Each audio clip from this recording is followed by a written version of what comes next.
Вы смотрите новости в прямом эфире. В студии Сергей Михедов. Здравствуйте. Коротко о темах выпуска.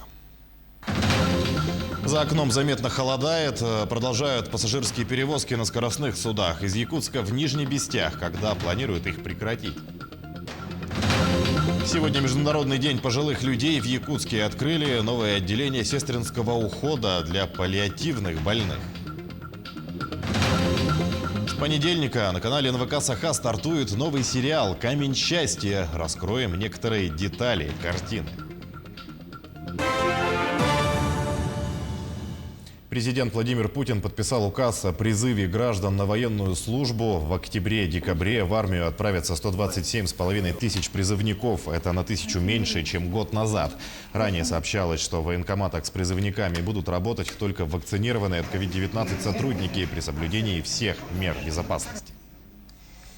Суда «Валдай» и «Восход» будут ходить до Алекминска до 10 октября. Кроме того, Ленатурфлот продолжит пассажирские перевозки на скоростных судах «Нептун» по маршруту Якутск-Нижний Бестях ориентировочно до конца октября. Между тем, по сообщению ЛОРБ, план перевозок за сентябрь выполнен. На сегодняшний день отправлено около 1 300 000 тонн грузов. Полностью завершена доставка нефтеналива для получателей реки Колыма.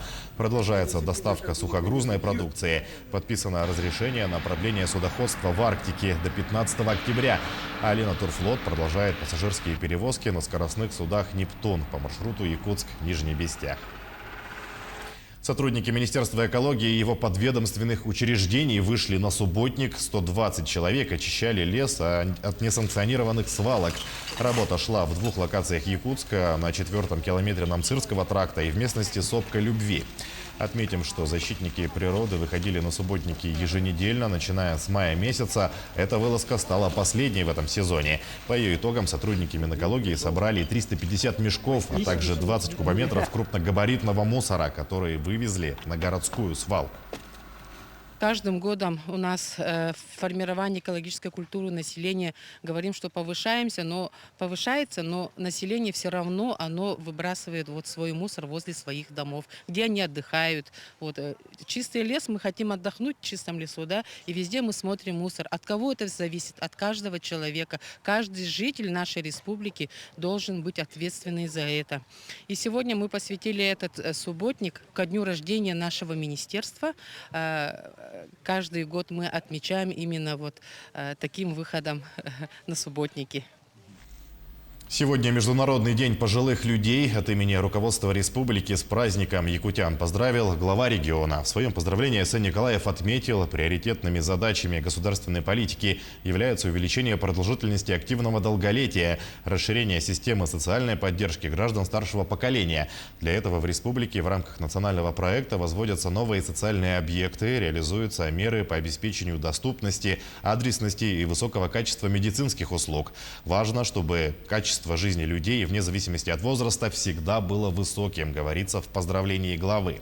В настоящий момент в Якутии живут более 123 тысяч пожилых людей. Это более 12% всего населения республики. Ожидаемая продолжительность жизни якутян за 20 лет увеличилась с 63 до 71 года. Более того, на 1 января текущего года в республике насчитывался 71 долгожитель, перешагнувший вековой возраст. Ко дню пожилых людей в Якутске открыли новое отделение сестринского ухода для паллиативных больных Республиканской клинической больницы номер 3. В новом стационаре не только оказывают реабилитационную медицинскую помощь, но и психологическую поддержку тяжело больных пациентов. Продолжит Сарглан Неустроева. Открытие отделения сестринского ухода для паллиативных больных – важное событие, которое, безусловно, послужит толчком для быстрого развития социальной медицины республики. Чтобы вы понимали, это непривычное и такое табуированное для пожилых понятие, как дом престарелых. Это настоящий медицинский центр для реабилитации тяжело больных. Пока отделение рассчитано всего на 13 коек. Чуткий медперсонал, приятная атмосфера и высококвалифицированные специалисты гарантируют спокойное пребывание пациентов в стационаре. При этом работает отделение в круглосуточном режиме. Сегодня в отделении работает врач, который именно специализируется на оказании паллиативной помощи. Кроме этого, еще для наших пациентов по показаниям проводят консультацию узкие специалисты, такие как хирург, офтальмолог, психолог, психиатр и врач физической и реабилитационной медицины. Получают пациенты здесь и массаж, а также проходят курс лечебно-физической культуры. Так что можно сказать, отделение сестринского ухода не курорт, но что-то близкое. Здесь пациенты наконец могут отдохнуть от бесконечных походов в поликлинику, необходимости ухаживать за состоянием своего здоровья и беспокойства по этому поводу. Так, например, Анна Готовцева в стационар легла вместе с мужем. До этого ей приходилось ухаживать за супругом после проведенной ему операции. Ой, я так рада, что придумали такое отделение. Я так рада, что мы попали. Ну, хоть месяц я отдохнула, сама подлечилась, и муж подлечился.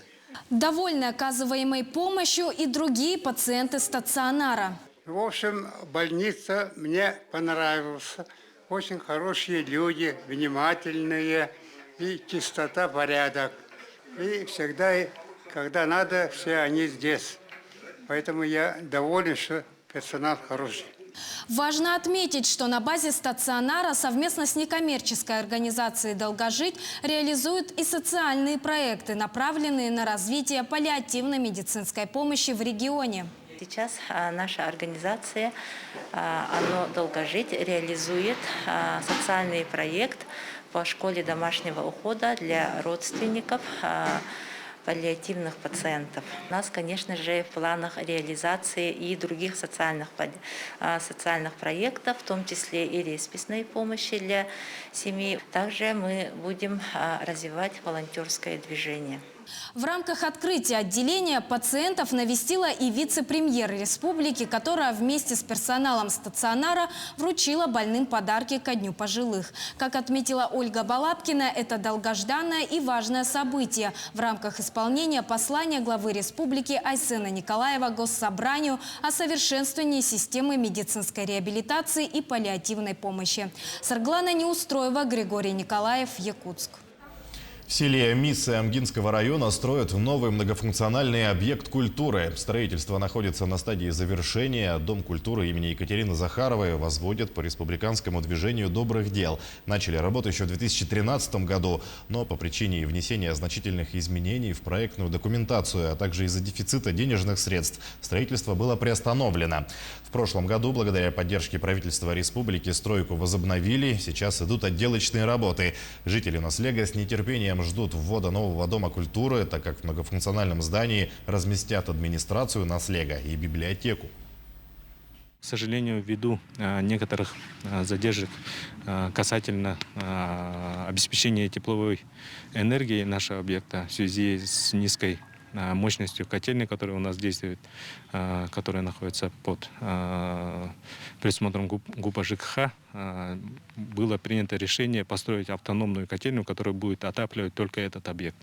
Строительство котельной будет вести с силой администрации за счет средств администрации местного поселения Аминского Наслега главы Прокопия Петровича. Работники все есть, котел уже приобретен. Сейчас осталось построить здание котельной и подключить наш объект. В Хандыге активно возводят самый крупный жилой комплекс в Тампонском районе. Он расположен по улице Строителей. Там строят 2 жилых дома на 64 и 98 квартир в рамках программы переселения граждан из аварийного жилфонда, рассказывает Мария Винокурова. Строительство домов ведется в 2 этапа. На этапе 2021 года строители приступили к возведению 5-этажных, 64-квартирного дома, сдача которого в октябре 2022 года, и 98-квартирного дома с вводом в 2023 году. Стройка ведется практически параллельно с марта этого года. К монолитным работам бригады приступили уже в середине июня. На сегодняшний день бригады по строительству жилого многоквартирного дома по улице Строителей заканчивают монолитные работы. Остаются последние 2 плиты, которые планируем залить в марте следующего года. Также на 98-квартирном доме 2-й этап закончили цокольное перекрытие и также продолжим монолитные работы в следующем году. На 2 объекта стройматериалы были завезены в полном объеме еще по зимнику, поэтому работа в летние месяцы велась бесперерывно. Строители трудились, не покладая рук, по 12 часов. В эти дни ведутся работы по цокольному перекрытию последнего этажа. Основной фронт работы начнется с апреля 2022 года. Приедут строительные бригады по всем работам, чтобы в короткие сроки, а главное с качеством, сдать дом под ключ. Новоселье ждут 130 человек из 10 аварийных домов по строителей, Молодежная, Петра Алексеева, Магаданская. А на высвобождаемой территории будет продолжено дальнейшее строительство новых домов. Мария Винокурова, Богдан Тиянич, Хандыга, Тампонский район. В Алроса продолжается конкурс на звание самого экологичного подразделения компании и ответственного производственника. Организатором выступает экологический центр предприятия. В конкурсе задействованы все площадки алмазной компании – Айхал, Удачный, Ленск, Накын и отделение в Усть-Куте. Сотрудники экологического центра в течение года несколько раз проверяют промышленные объекты. Экологи фиксируют, как складируют отходы производства. Помимо этого, проверяют необходимые документы, затем выставляют баллы. В случае устранения замечаний сумма баллов может меняться. Мы смотрим санитарное состояние территории, прилегающей территории, чтобы не было захламления территории. У нас есть определенный оценочный лист по критериям. Да, это получается у нас как раз-таки первичный учет, потом санитарное состояние, обратная связь от ответственного лица, то есть как раз-таки его быстрое реагирование на те замечания, которые были выявлены в ходе проведения проверки. С понедельника на канале НВК «Саха» стартует показ сериала «Камень счастья». Режиссером картины выступила Марина Платонова. Хронометраж картины 16 серий, каждая из которых будет продолжаться в течение 38 минут. Сценарист Сардана Сивцева Дана Сарт ранее отличилась такими работами, как «Аспыт Аспат Амтана» и «Тайна одного лета». Сюжет повествует о строителях города Мирный в 60-е годы. Сериал охватывает 2 поколения. В данное время творческая группа завершила основной монтаж картин. На прощалку сколько? У нас 4 октября стартует сериал «Джолтаха». У нас рассказывает про работников алмазодобычи. Зрители ожидают новые локации, так как мы снимали в Якутске, в Мирном и в Хатасах. В сериале снимались очень много профессиональных артистов с Саха-театра, с театра Ломхо и с театра юного зрителя. К этой минуте это вся информация. Наши корреспонденты продолжают следить за развитием событий. Оставайтесь на нашем канале.